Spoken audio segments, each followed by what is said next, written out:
now the unboxing and kind of showcase segment is done. We're getting on to the main part, which is the review of the Figma Tohka Yatogami. I hope I'm saying it in the right order. I haven't watched Data Live in years. I don't know if it's still ongoing. I don't know if it's over. I'll probably put it on screen whether it's still an ongoing series or not. I know merchandise is somewhat ongoing, I think. I could be wrong again. But anyways, checking out the details of the figure, how everything is. You've got the whole thing with the face going on. Her hair, which is it's a lot. It's a lot, but it's not like it's a bad thing, and it's articulated. So you could do a lot with her. You probably saw some of the posing earlier. Honestly though, I think out of all the spirit forms in Data Live, I don't know specifically. I know this is just her spirit outfit. This is one of my favorite outfits next to Kurumi, the time-stopping flintlock girl. I think it's a flintlock. I can't remember exactly. Again, it's been a long while. But yeah, no, everything, the material, how it feels, fantastic. Figma, that's the standard for Figma. If I had one little gripe, it's this particular skirt piece tends to be easy to just fall off. I'm gonna try to tighten the ball joint a little bit on my own time. I was afraid that I had gotten a broken product, like the Skaha, because blah, blah, blah. Disclosure, I did not buy this from Good Smile, so I don't have the bonus really cute closed eye smiling face. I don't have that, so I'm gonna have to live with that. But I'm glad to report that it's not a breakage, it's just this thing is loose, annoyingly. But hasn't shown up yet in the video. I should be fine, at least in this part of the video. But yeah, no, details and everything about the figure, the way the dress is done, the way her hair is played out, it's pretty fantastic, I won't lie. And I love how the face right here captures her more like serious expression, her neutral expression, how she had it in the beginning before she met Shido, how she was always pretty wary. Like, this is kind of leaning towards that. And while we're here, before we touch on articulation, stand. Before we touch on articulation, I do want to discuss accessories real quick. So starting off, we're gonna bring out her just giant sword, her broadsword with, I believe the throne is a part of it already, like the gold here. If I remember correctly, yeah, this is part of the throne. If not, I could be wrong. You know what? Let me fact check that myself right now. Nope, my memory is just bad. My memory is just bad. No, this is just the sword itself. The throne is a whole other thing that doesn't come with this figure. There was never a deluxe version that comes with the throne, which I'm gonna be completely honest, I'm glad it didn't come with the throne, because the price would have been heftier and that would have been a useless piece of plastic to me, in all honesty. But yeah, this is just her broadsword at this point. I believe this thing had a name. I think it's called Sandaloff, I think. I could be wrong about that. Let me fact check myself again. Okay, yeah, I'm wrong again. It's Sandalphon. Not Sandaloff. Sandalphon, which is an angel. My memory is just bad, honestly. But I just know that her broadsword is called Sandalphon. It is not Havan Halev, which is the final form, which is like her ultimate form, if I remember correctly. But yeah, no, this is the base form of the sword, and it's pretty chunky. There's transparent parts on the edges right here, which kind of give it a nice little effect under certain lighting. And it's big. It's pretty heavy, but her arms, the joints can handle holding it. Speaking of hands, you get, of course, the usual suspects here. She comes with a fist on by default, but you also get open hands. These are for the Kanako bread, which is this little guy right here. These are the Kanako hands. These are the grabby hands. And these are the more relaxed hands. Another accessory that she does come with, and more so for her weapon, is that you actually get a little effect part. To my knowledge, this is rare with Figma, where you get an effect part. I know you get accessories like weapons and whatnot, and hands, but it's rare you get an effect part, let alone an effect part that looks this good. Like, you can fool me. You probably had me fooled if you told me that this was a Tamashi effect part. It's good. It's good for what it is. Of course, another set of usual suspects are the alternate faces right here. I keep dropping it, but this is the blushing face. Focus camera. There we go. This is more so to go with the Kanako bread, because it's like, I think it's supposed to replicate her first time having such, and this is her yelling face. So whenever she gets into combat, throws hands, with Kurumi especially, you get an extra wrist peg, or extra wrist joint altogether. You get the usual Figma stand, at least in this case nowadays it's the larger one, with 2 arms to carry the effect and her. And finally, you get a specialized sword arm, only for her right arm, and it's to only replicate a particular pose. Y'all saw the pose in the beginning. Speaking of poses, thankfully, now we can get into the big part. That makes Figma's really good, and that's the articulation. The usual suspects: ball jointed head. You've got ab crunch, lean back a bit. Top part of her chest is separate, so is the bottom part. So it's 1, 2, 3. Technically speaking, because 3 is like all the legs and whatnot. The hair, at least these parts, are on they're all softer plastic. These shoulder pauldrons are on a ball joint, I believe, so you can angle them however you want. Because she's a sword fighter, and more sword users should come with this by default, she's got butterfly joints. She's got working butterfly joints.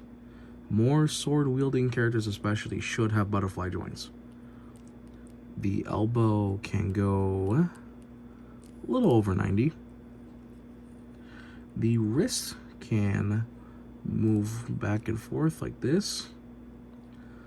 You can rotate the hands, and if you rotate them just 90 degrees, you can have them do a different motion, which she does. This is Shido, if you catch my drift. The skirt pieces, as I mentioned, the skirt armor, well, it's loose, but you can tell now it's a ball joint. This one's loose, at least. It comes off easily. It's a ball joint. It's how ball joints work. The actual skirt itself can spread open, at least the sides. Well, all the skirt, actually. All 4 sides. So, yeah. You can tell it's on a hinge joint right here, even though this looks like a very disparaging position. I have to show it, because if you try to mess with it like a ball joint, you are going to snap that. Or, no, it's not a hinge, it's just on there. Okay, I guess it's not a hinge then. Would have been nice if it was a hinge. Would have been more sturdy, I'm not gonna lie. But yeah, you can splay the skirts out, and if you let the skirt out like that, her legs can kick forward until the skirt stops her, and same thing with going back. Again, the detail is nice, so the stockings and everything. I forgot to mention the stockings and the boots, the high heel. Yeah. Knees are Figma standard. They can go over 90, but because of the dress hindering, you're not going to get too much. You got your ankle tiltage. A little tight on my copy. Back and forth on the ankles. And your toe joints can move back and forth unless it's this one's stuck. I don't want to force it, but you can tell on this one. So it might be just this one's tight. and I don't want to force it for the life of me. But this one, you can angle it up and all that. Again, I don't want to force this one, but I'm gonna try. Okay, there we go. Just had to break it in a little bit. But yeah, no, she's a pretty good Figma, all things considered. I'm going to put her either in the same pose or a different pose on the stand, just so when I do the scaling, it's consistent that they're using the stand, and it's hard to stand her up normally anyways, just because all of this is heavy. Oh yeah, one thing I forgot. Her hair. Sorry, they're on the Figma joints. At least the side strands. And the skirt armor fell off again. There it is. Okay. Yeah, you can move all these. And you can move this part back. And more parts for the hair to move. And all that fun jazz. So yeah, you can do a lot with her. She's very dynamic. Alright. I'm gonna fix this, put her into a pose, and we will do a size comparison, or 5. I don't know. And she fell. Yeah, she has a hard time standing. Oh my god, I forgot to mention. Her hair, without moving her head, can sway. Alright, that's it.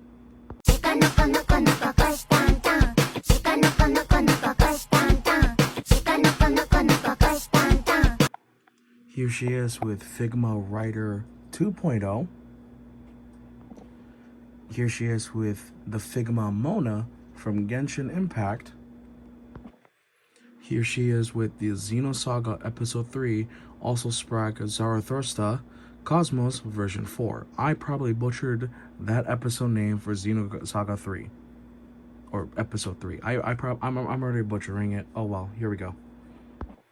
And for our last comparison, here is Figma Tohka with the Alien Attack OPG-01 optional girl. Yeah, you haven't seen her in a while, huh?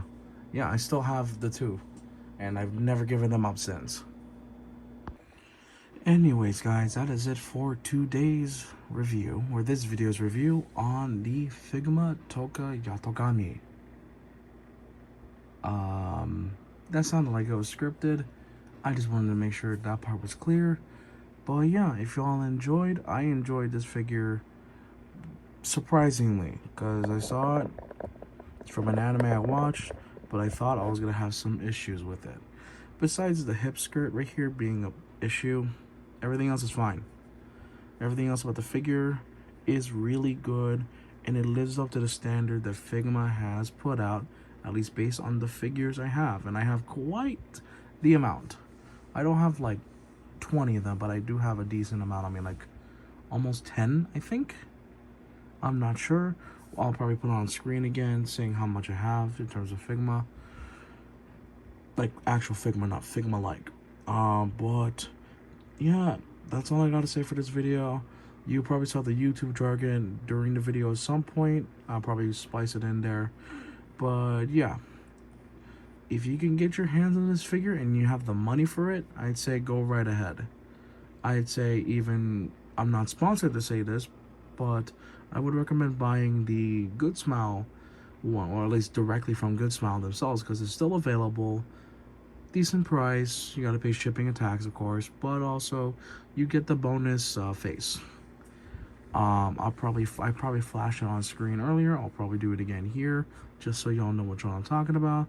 But I kind of like the simple pose I got her in for now. Anyways, that's all I got for this video. Thank you guys so much for watching, and I'll see you guys in the next review. And a little teaser for the next review, because I'm gonna do more of these. For the next review, I'm not sure if I can actually show this on camera, but I think I'm gonna go for it just because I just got this recently and I'm gonna spend some time with it. And so, how do I say, besides showing this, These videos, at least the review videos, are aimed towards adult collectors. But yeah, one of my favorite characters from Queen's Blade, one of two. The other one being Aline. I can't say her name right. I'll probably have it spelled out on screen. But this is a lot. Yeah, and you can see 18 plus only, pre-owned. I'm glad to have a figure of her at least. This is the next video. I will make a disclaimer in the beginning of that video, but I will also say the disclaimer here. These figure reviews are intended for a more adult audience, a collector. I don't know how else to say that. This is very risque, not meant for kids.